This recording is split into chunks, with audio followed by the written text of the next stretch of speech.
Before we start this week's show, I'd like to remind you that the Brazilian Report is funded by subscriptions and support from loyal readers. As well as subscribing to our website and getting exclusive daily content on Brazil and Latin America, you can also treat our staff to 1 to 5 cups of coffee every month. And in return, you'll get exclusive benefits like special newsletters, behind-the-scenes content, as well as a shout-out here on our podcast. And today, I want to thank our Buy Me a Coffee members, Mark Hillary, John Thomas III, Luis Renz, Erwin Menais, Orlando Black, Steve Knapp, Aaron Berger, James Coney, Kars Vriesvik, Alistair Townsend, Peter Abramson, Michael Fryer, Miller Renacido, Jim Awofadeju, David Dixon, Felipe Saito, Jose Ozzy Stankovic, Gabriela Graf Innes, Emerging Market Muser, Yarden Eftach, Tonica Thompson, Anderson da Silva, Kat Kramer, Fra, Peter Suffren, Anna Lund, and someone who chose to remain anonymous. If you also believe in the importance of independent journalism, and if you want to hear your name on our podcast, head over to buymeacoffee.com/Brazilian Report and subscribe to one of the membership tiers. And if you can't make a monthly commitment, you can still tip us a cup of coffee every now and then to give us the energy we need to cover a country as complex as Brazil and a region as complex as Latin America. We appreciate all your support. So click on buymeacoffee.com/Brazilian Report to find out more.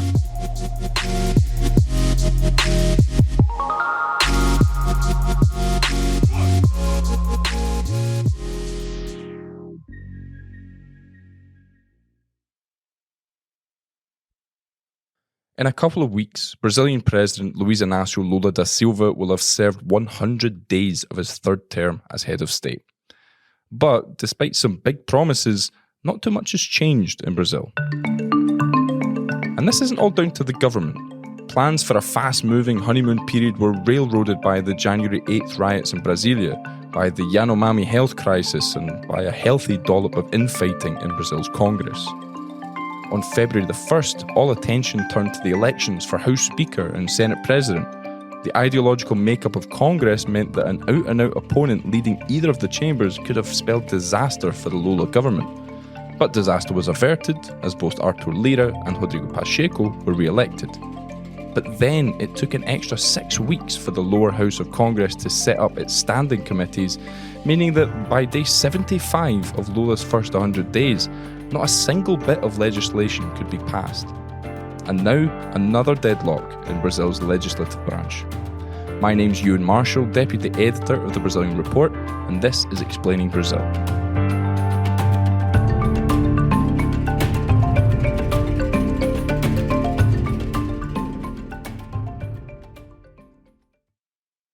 Arthur Lira, the Speaker of the lower house, and Senate President Rodrigo Pacheco are locked in a dispute over the so-called provisional decrees issued by the federal government. And this is a crucial lawmaking tool for any Brazilian president, particularly at the beginning of a term. And while this procedural wrangling might sound an awful lot like inside baseball, something that only bona fide Brazilian politics addicts should care about, today we'll explain its real-world consequences and how a tiff between two congressional authorities could affect the lives of millions. And to do that, I've reached out to a Brasília correspondent, Cedê Silva, who's been keeping up with all the ins and outs related to Congress. Cedê, how are you? Great to have you back on the show. I'm fine, Ewan. Thank you for having me. So, Cedê, just get us started here. What exactly are provisional decrees? And can you explain the background of this current disagreement? So provisional decrees are a tool that the President of Brazil has available, which are similar to presidential executive orders in the United States, but they are more powerful.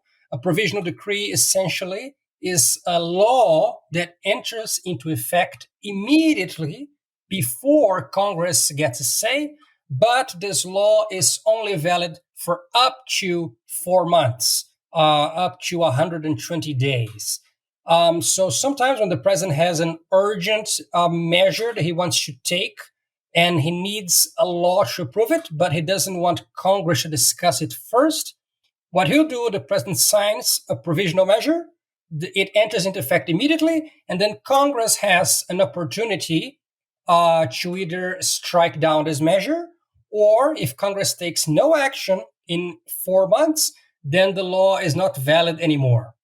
So yeah, it's quite a powerful piece of legislation, this. I mean, you issue a decree, it automatically becomes law, and then it's up to Congress to deal with it. And it seems like the issue here regards how Congress should deal with it, right? Is that correct?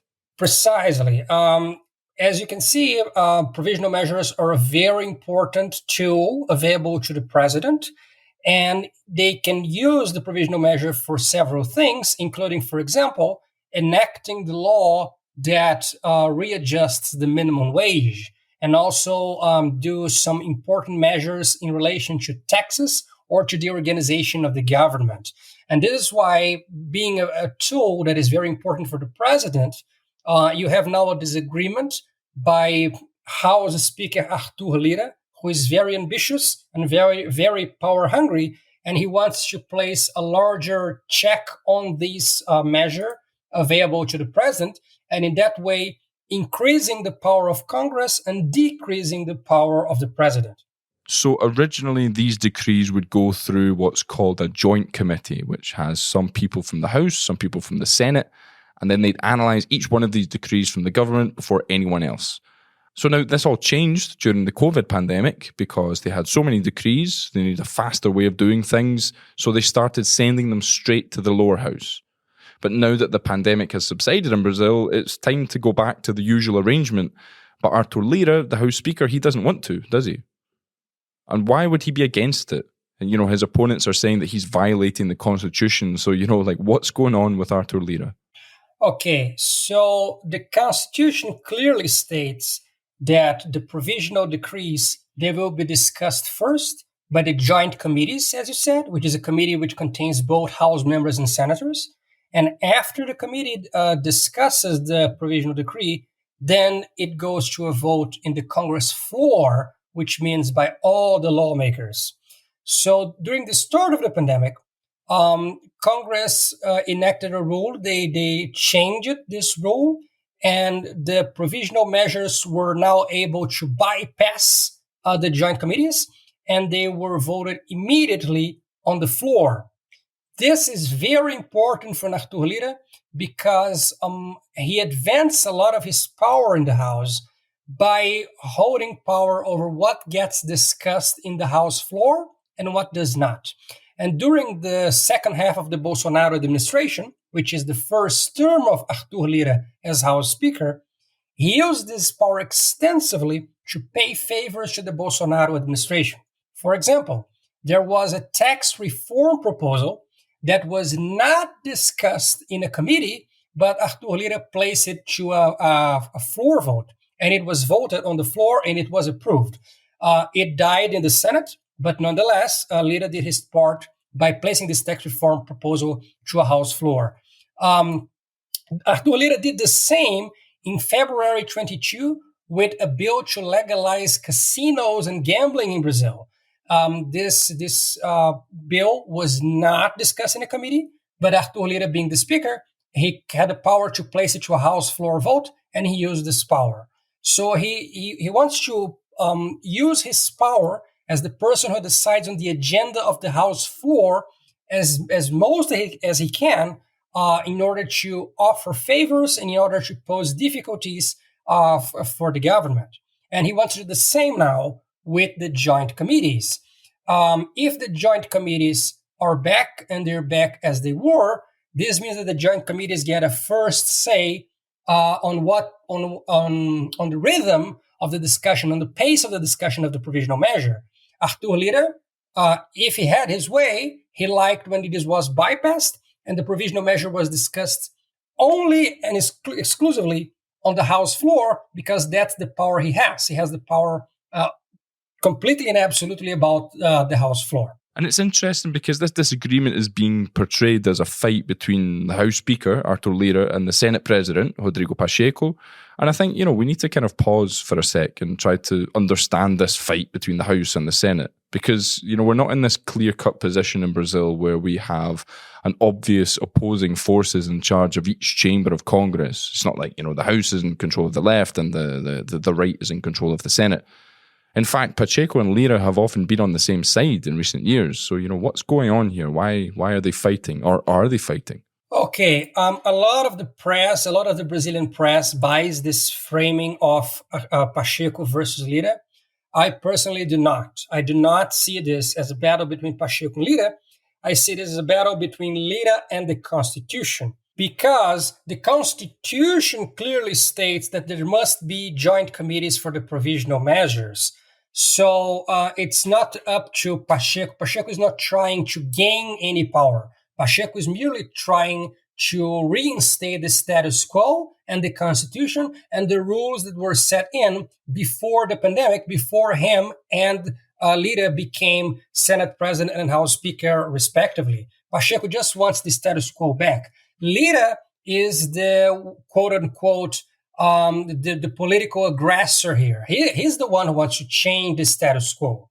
And one of the things that Lira is now proposing is that since the joint committees are going back, now Lira wants at least a smaller victory, and he wants to change the way that the joint committees work. So there is a Congress 2002 resolution, not the Constitution, but a resolution by Congress, which, by the way, was signed by then Senate President, the late Rames Tebet, which was the father of Minister Simone Tebet. And this joint resolution defines the joint committees will be formed by 12 senators and 12 House members. So by an equal number of House members and senators. Lira wants to change this, and he wants for there to be more House members than senators in each committee. He proposes, for instance, one type of committee such as the Joint Budget Committee, which has 30 House members to 10 senators. And the reason he's proposing this is because the House obviously is larger than the Senate. There are more lawmakers in the House than there are in the Senate. But of course, Ewan, this is also part of the design of the Republic. Just like in the United States and in many other democracies with bicameral legislatures, the Senate is supposed to be the smaller, more exclusive club with less spots. It's harder to become a senator than it is to become a House member. And so it is up to it is because of this design that senators would get a larger say in some of the committees, even when the numbers are equal, because there are less senators. But this is part of the design. And so Lira is being very subversive here because he wants essentially in the topic of joint provisional decree committees, he wants to subvert the design, the fact that the Senate is supposed to be a smaller, more exclusive club. And how does all this affect the Lula government? Because, I mean, I'd imagine that his decrees aren't being approved amidst all this disagreement. So, how big of a problem is this? Yeah, so we are recording this on Tuesday. There are currently 26 provisional decrees that is up to Congress to discuss. There are 12 of them in the coordination of the joint committees, which are not actually being formed so far. There are 13 in the House because of the change in the roles with the pandemic. Now the provisional decrees are discussed in the House first. This is also something that favors Lira, because now that the provisional decrees bypass the committees are not created, so the provisional decrees, they go first to the House and then to the Senate. This means, Ewan, that the House members and Lira, they get as much time as they want before the deadline to discuss, and they can vote and send to the senators with like 2 days left to the deadline. They can use up all the time to discuss the provisional measures, to prepare a report, to prepare a different text, and send it to the Senate with just minutes to go on the deadline. And you mentioned the Lula government. Some of these provisional decrees are very important. For example, the provisional decree, which has the force of law, which readjusts the minimum wage, it is in the floor. It is up for the Congress to discuss. There are some concerning taxes on fuels, for example. Yeah, it's a provisional measure by the Lula government that has not been defined yet if it's going to expire or not. And there's a provisional measure that recreates the Minha Casa Minha Vida, the house program, and also the one which recreates the Bolsa Familia, the social stipend program. So some very important public policy for the Lula administration, they were reinstated by provisional measures early in the year, which allows them to be effective immediately. So people that receive the Bolsa Familia, they have been receiving it for the last months. It's been going on. The public policy is going on right now, but it will expire by late April, early May, if Congress doesn't move on doing something. And Lira, Iwan, is doing all he can to show that he is in no rush. And speaking of the federal government, just something, quite an interesting idea is like what way is the federal government leaning in all of this? Because would it prefer Lira to just get his own way, just to, solve things as quick as possible, or the opposite? Okay, so Congressman Zeca Dirceu, which is an important a congressman with the government, he's trying to diffuse the crisis. This has also been the talking point among Lula Minister Alexandre Padilha, which is the minister in charge of relations with the Congress.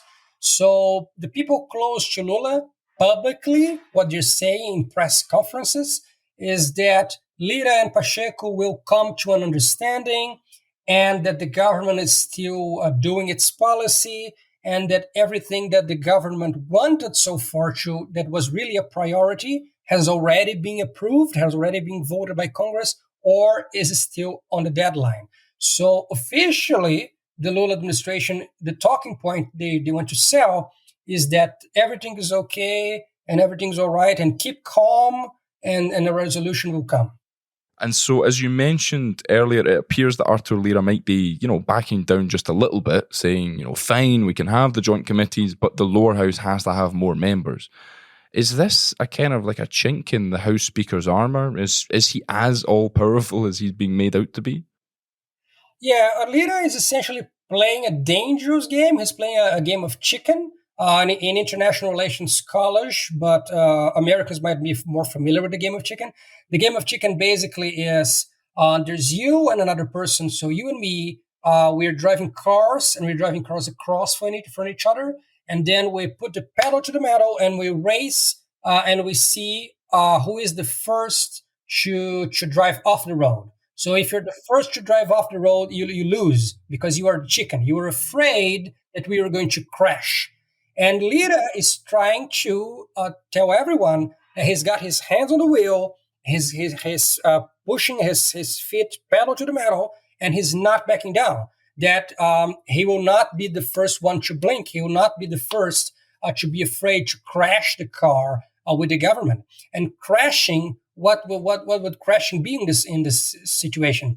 Crashing would be reaching the deadline for some very important provisional measures with public policies that affect dozens of millions of people, including very important Lula voters. For example, poorer Brazilians that voted for Bolsa Familia to come back with that same name and so on.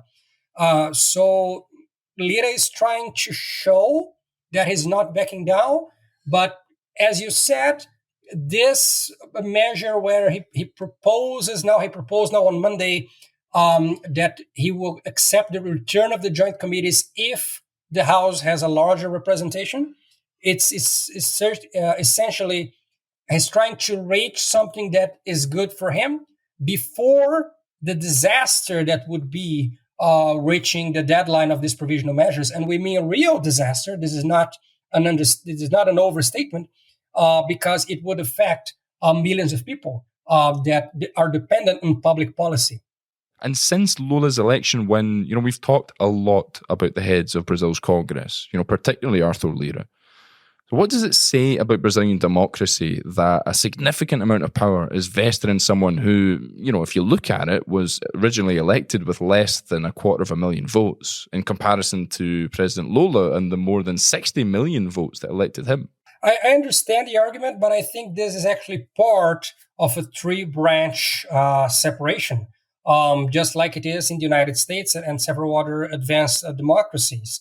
The legislative is a separate power, and it has its own rules. The argument could also be made that since House Speaker Arthur Lira was elected by 90% of the House, and the members of the House were elected by dozens of millions of Brazilians, you could argue that there is a larger consensus for Arthur Lira than it is for Lula, because Lula won with barely 50% of the vote, and Lira was elected as House Speaker by 90% of the House.